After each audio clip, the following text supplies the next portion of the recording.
So here's a few things that I have that's going to come with it. These are the running lights that I told you about. Those will mount up underneath the front hood area. This is some of the random parts and pieces, the different gaskets and whatnot. This is a LED light that I was going to use for the rear, 12 volt windshield wiper for the windshield, and these are the cubbies that drop in inside the canopy. It's for the radio. License plates in here. Only got one light. Oh, never mind. I canceled that. I've got both license plates. Let's see. Show you some of the car. So this is the tail end coming around. I'll try to point out any areas that I think are going to need to be looked at first.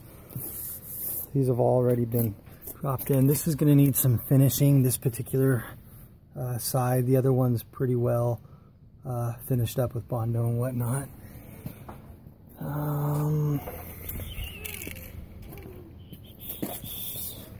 So you can see here is going to have to build a what do you call a bezel that'll drop on here using fiberglass. I had mentioned to you before that there was an area underneath that is cracked. That's this area right here. It's going to need a little bit of fiberglass repair. The rest of it's in all pretty good shape.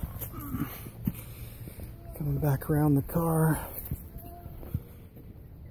As you can see, this side is pretty close to being finished. It's just going to need some little extra finishing and some primer. Here's the key for lifting the canopy, and I'll show this right now.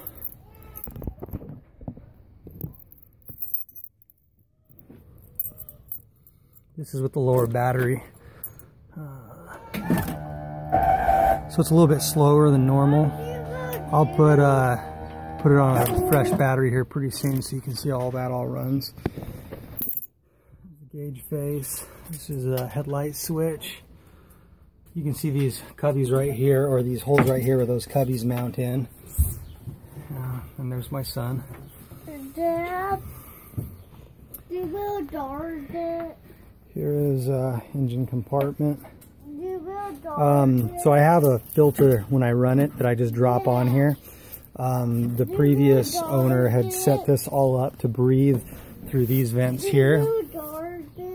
But I wouldn't recommend running it like that. Like I said, I had a filter from another car that I'm just dropping on here when I run it. And I mean, if you're just testing, it's not that big of a deal, but you don't want to run for any extended amount of time, obviously, without air filtration. You could probably design something that'll work inside this here.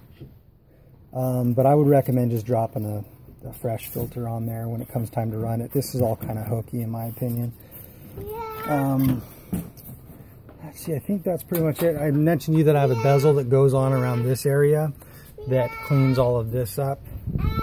Over here up against the fence is the rear cover that is going to need to be mounted on.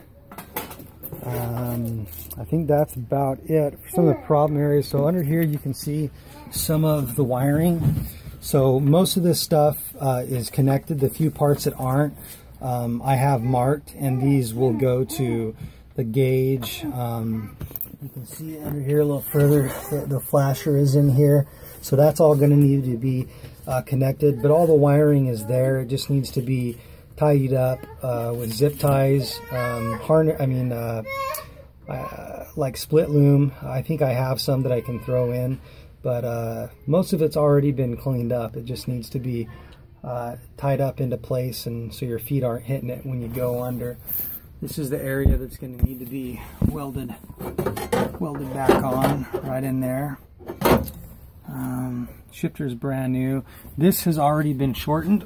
Obviously, when you move this shifter backwards, you need to shorten the e-brake in order to use this same original e-brake system, and that has already been done, and it works fine. I believe that pretty much covers it. I'm gonna try to get a fresh battery on here so you can see what it runs like, what the top runs like when it's being open and lowered with a fresh battery, and we'll get it started so you can hear it run. Oh, and here's the unfortunate cracked windshield.